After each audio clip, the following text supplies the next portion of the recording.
Assalamualaikum warahmatullahi wabarakatuh. Alhamdulillah rabbil alamin. Allahumma sholli ala Muhammad wa ala ali Muhammad. Pemirsa Khilafah News dimanapun Anda berada, salam jumpa kembali bersama dengan saya Aziz Rohman di program Kabar Petang edisi Sabtu 13 Agustus 2022. Insya Allah beberapa menit ke depan kami akan menemani Anda mencermati dan menelaah berita paling menarik dan paling populer hari ini bersama narasumber yang kompeten di bidangnya dan tentunya dari sudut pandang Islam. Baiklah pemirsa, inilah Kabar Petang selengkapnya.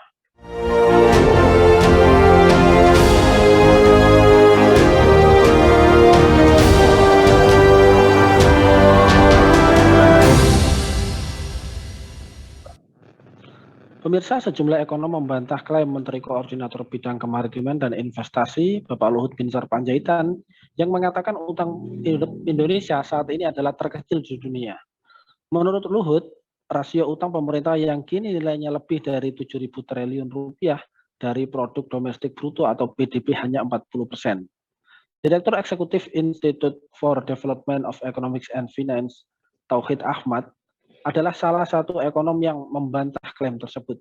Ia membeberkan data perbandingan tingkat utang pemerintah Indonesia dengan negara lain.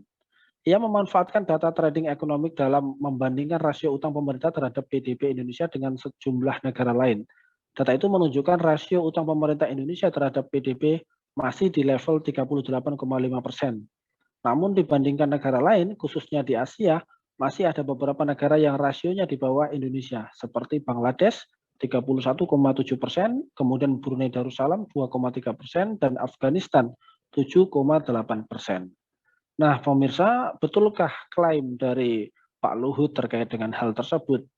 Kemudian bagaimanakah kondisi utang luar negeri Indonesia saat ini, serta apa saja bahaya utang dari asing?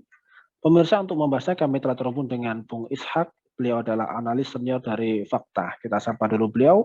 Assalamualaikum warahmatullahi wabarakatuh, Bung Ishak. Waalaikumsalam warahmatullahi wabarakatuh. Alhamdulillah, bagaimana nih kabarnya nih Bung Ishak? Sehat, Bung? Alhamdulillah, baik Bung Aziz. Alhamdulillah, baik Bung. Ini kan kalau kita melihat dari pemberitaan yang ada, dikatakan bahwa Menteri Koordinator Bidang Kemaritiman dan Investasi Pak Luhut Binsar Panjaitan mengklaim besaran utang pemerintah Indonesia ini terkecil di dunia. Bahkan menurut beliau, utang pemerintah Indonesia hanya 40% dari produk domestik bruto. Sedangkan negara-negara maju lainnya bisa mencapai 100% dari PDB. Nah, menurut Anda sendiri nih, Bung Ishak, betulkah klaim dari Pak Luhut tersebut? Dan bisa dijelaskan juga bagaimana kondisi utang luar negeri Indonesia saat ini? Ya, baik.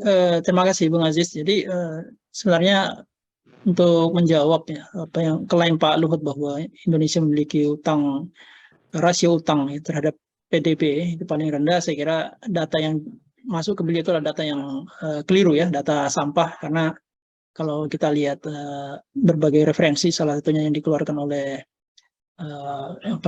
World Bank misalnya, ya, utang Indonesia terhadap GDP itu memang di urutan 132 ya. Kalau di ranking dari utang yang negara yang paling banyak utangnya berdasarkan GDP dengan negara yang paling sedikit utangnya, Indonesia itu berada di urutan 132 dari 172 negara. Jadi bukan yang paling bawah berarti kan, masih ada sekitar 40 negara yang di bawah dari Indonesia begitu.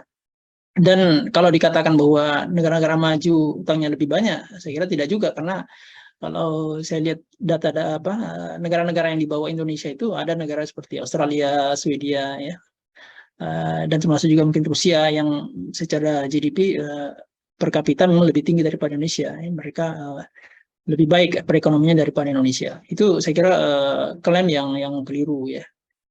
Termasuk juga kalau kita lihat dari sisi utang luar negeri ya. Kalau tadi kan utang pemerintah ya. Kalau utang luar negeri juga Indonesia bukan yang paling rendah ya.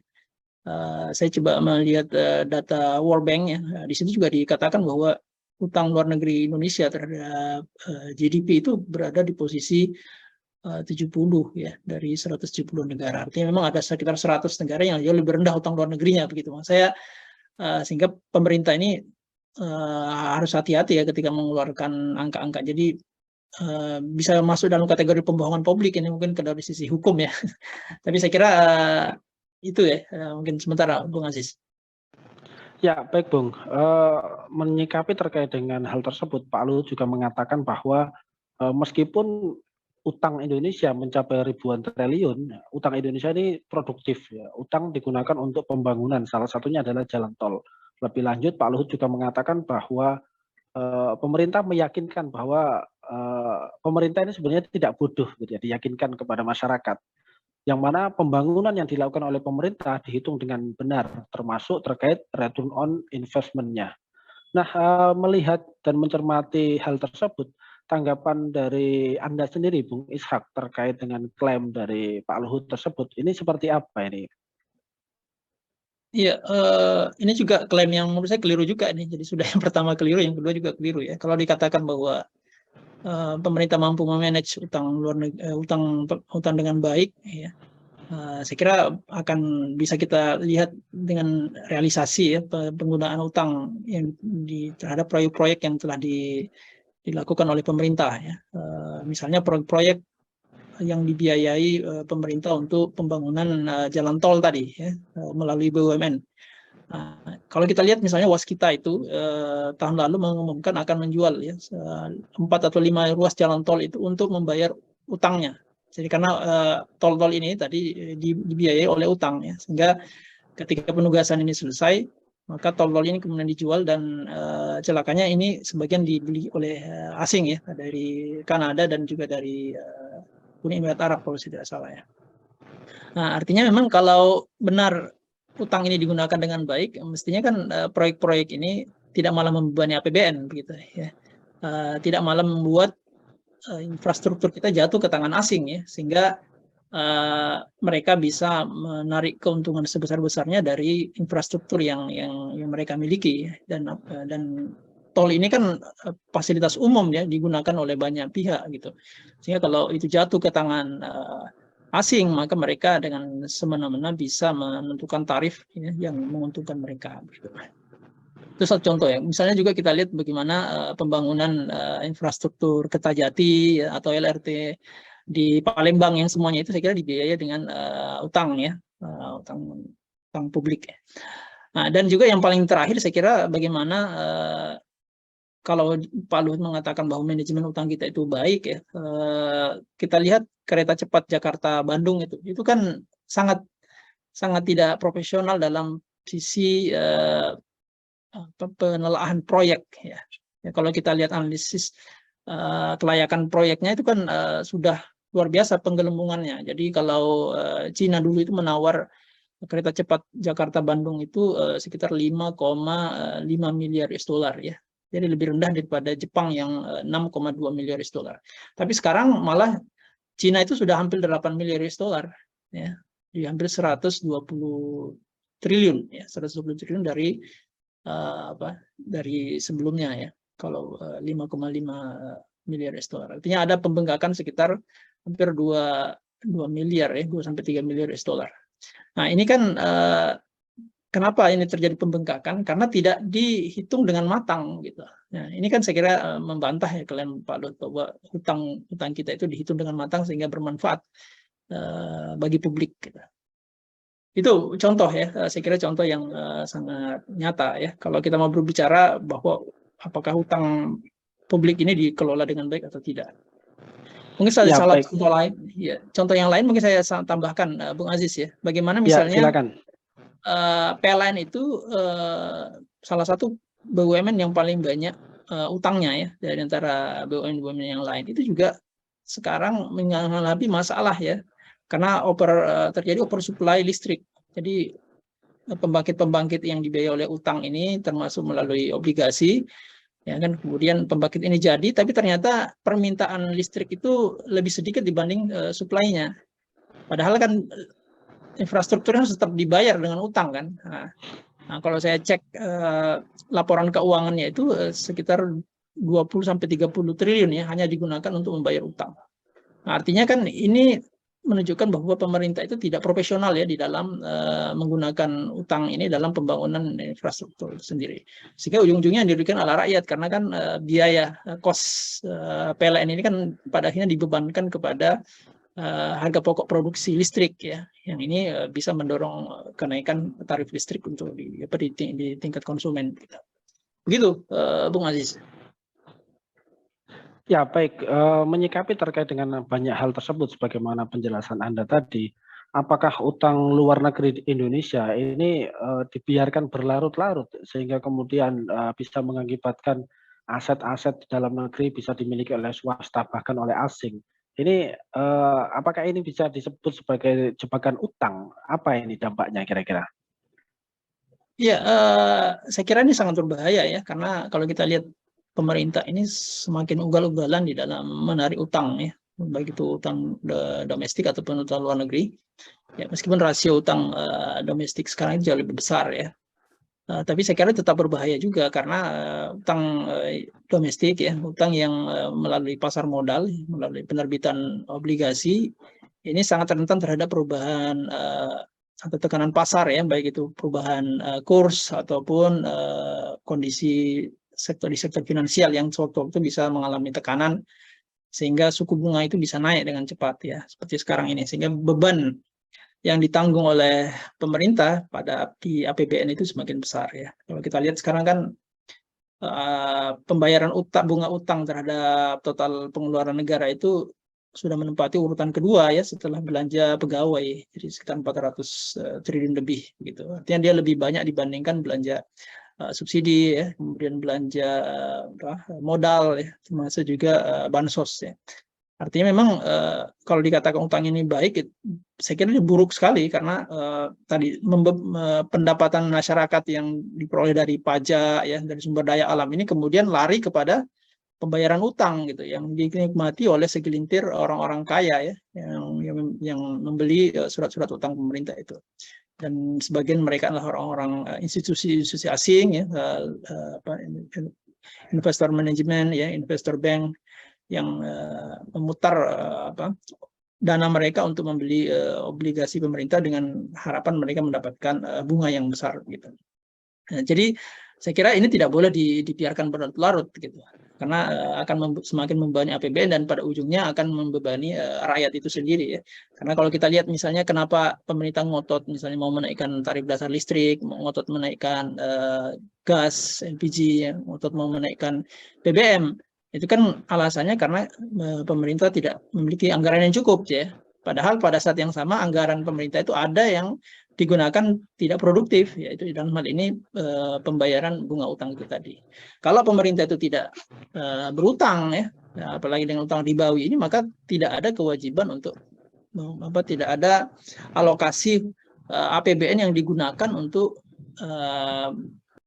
sektor-sektor atau pos-pos yang tidak penting gitu.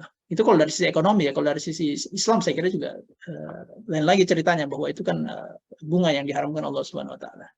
Begitu Bung Aziz. Ya, baik.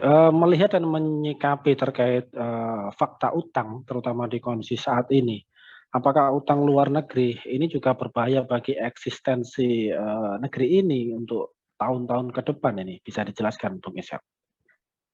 Ya, kalau saya kira utang luar negeri itu ya sangat berbahaya ya, karena biasanya utang luar negeri ini bisa berasal dari pemberi pinjaman ya, bisa berasal dari institusi seperti IDB, World Bank, ya, IMF misalnya, atau berdasar negara ya, negara ya, seperti dengan Cina, Singapura dan seterusnya. Nah, mereka ini saya kira bahayanya pertama ya, suku bunga tadi. Mereka memiliki suku bunga yang itu harus terus dibayar, yang itu suku bunga ini bisa naik ya ketika terjadi tekanan pasar seperti yang saya katakan tadi itu. Yang pertama. Kemudian yang kedua juga tadi ketika terjadi pelemahan nilai tukar ya, maka utang luar negeri ini bisa naik sangat tinggi begitu. Nah, seperti utang PLN itu ya. PLN itu setiap kali ada kenaikan rupiah ya, pelemahan rupiah itu sebanyak 1.000 ya, 1.000 rupiah misalnya dari 14.000 menjadi 15.000 ya, utang PLN itu otomatis naik 9 triliun. Jadi PLN itu nggak ngapa-ngapain ya, diam saja begitu. Rupiah melemah itu 1.000 rupiah menjadi 1.000 rupiah ya, di 14.000 menjadi 15.000 misalnya, itu utang PLN naik jadi 9 triliun. Artinya kalau naik 2.000 berarti naik 18 triliun. Nah, ini kan saya kira bahaya daripada utang ya, utang luar negeri itu tadi, karena sangat dipengaruhi oleh kurs mata uang kita ini sangat fluktuatif ya, karena kita menggunakan mata uang kertas ya. Nah, sehingga sangat rentan terhadap tekanan-tekanan pasar gitu. Begitu Bung Aziz dari sisi bahaya utang luar negeri ya. Kemudian yang saya kira bahaya berikutnya adalah utang luar negeri ini diikat dengan perjanjian-perjanjian ya. Perjanjian misalnya ketika Cina memberikan pinjaman kepada Indonesia, mungkin suku bunganya rendah ya, tapi di situ ada perjanjian yang mengikat, misalnya tenaga kerjanya dari mereka, kemudian bahan bakunya itu dari mereka ya, desain pembayarannya juga dari mereka ya, sehingga kalau di berbagai riset itu ya, berbagai temuan-temuan Cina, utang Cina di utang Cina ya ke negara-negara Afrika itu, bahkan utang Cina itu dibayar dengan komoditi ya, komoditi suatu negara itu. Misalnya Angola ya, dia berutang kepada Cina, kemudian Angola ini nggak pernah mendapatkan uang, nggak pernah menerima cash ya, dia cuma mendapatkan misalnya jembatan, tapi kemudian tenaga kerja yang membangun jembatan itu dari Cina, kemudian bahan bakunya dari Cina, ya. Kemudian uang yang dipakai itu adalah dengan menjual minyak dari Angola. Jadi Angola ini kayak minyak kan.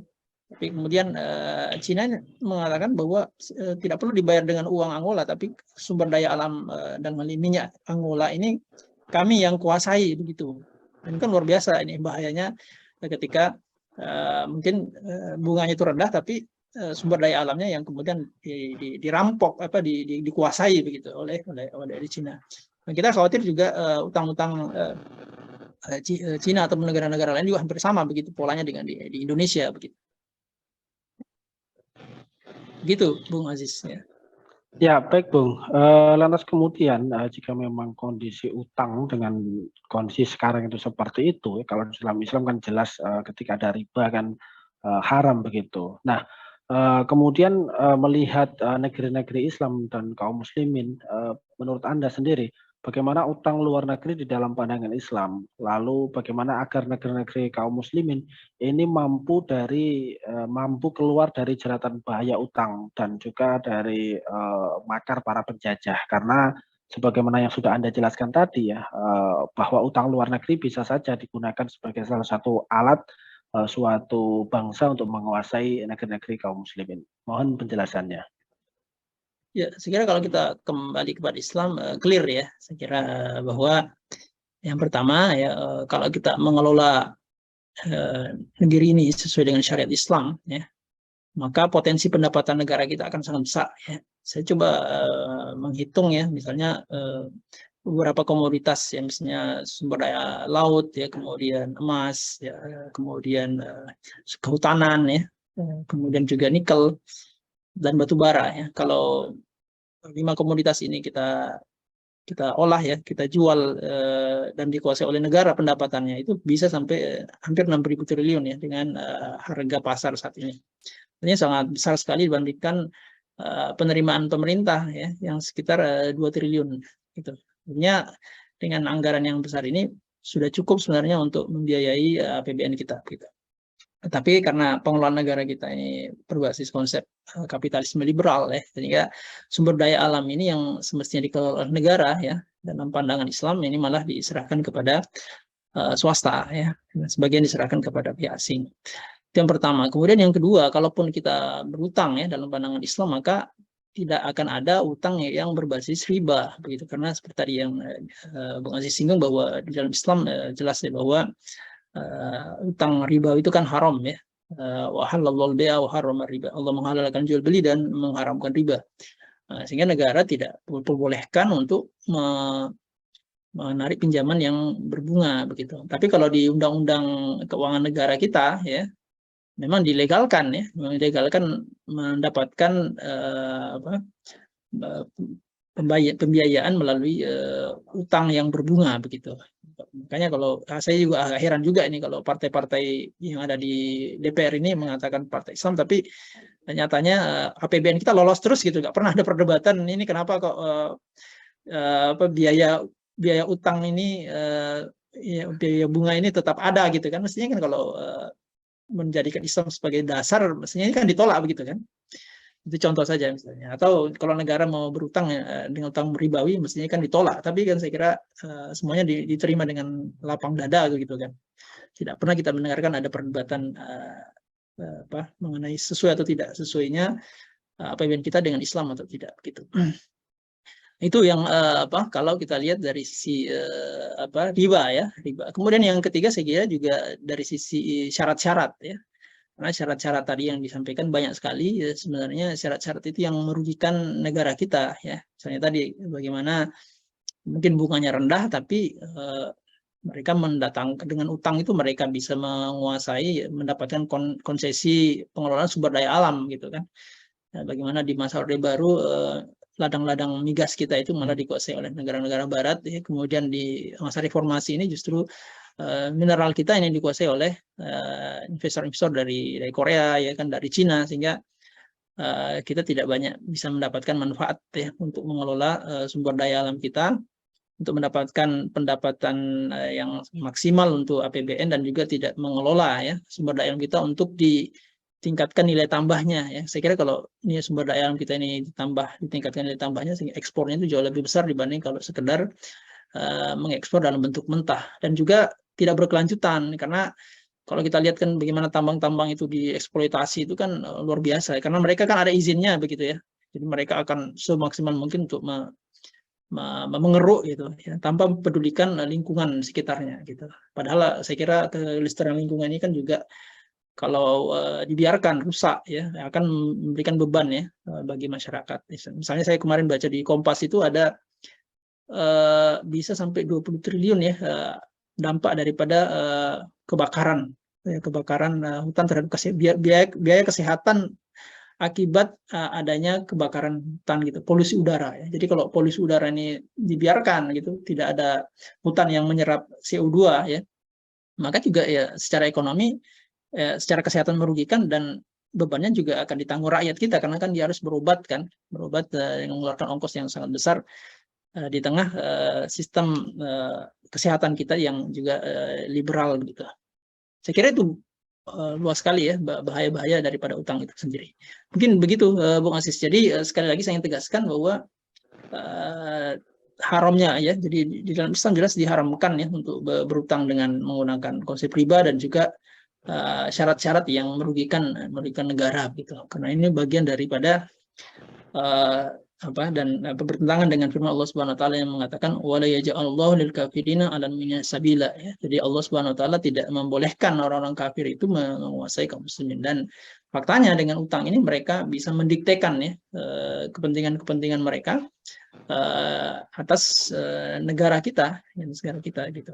Sehingga kita tidak berdaya. Seperti kereta cepat itu kan awalnya Cina mengatakan bahwa kita tidak B2B, jadi business to business, jadi tidak melibatkan anggaran pemerintah, tapi sekarang malah pemerintah yang menanggung pembengkakan biayanya yang diambil dari APBN. Begitu Bung Aziz.